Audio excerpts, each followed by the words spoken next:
Okay, here's 3 pieces of Boulder Opal from central Queensland, rules millimetres, the material's been wetted and the white on the stone is a reflection of the lights.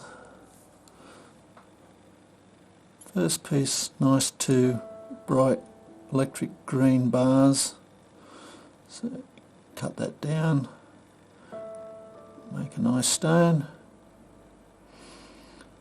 It's nice and thick, but this piece,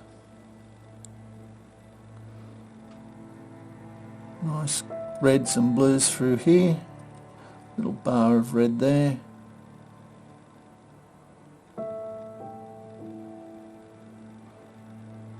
See the reds coming through there, I think.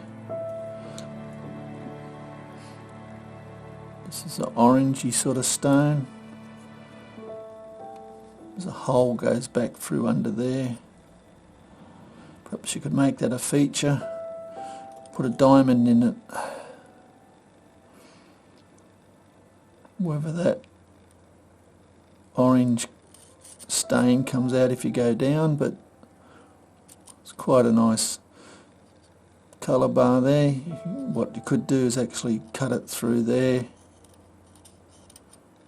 like that, perhaps, and grind that down a bit more, and you might end up with quite a good stone. Over here there's some more colour coming through, fire. But anyway, I think there's a couple of interesting pieces there to work on. I hope you've enjoyed. Cheers.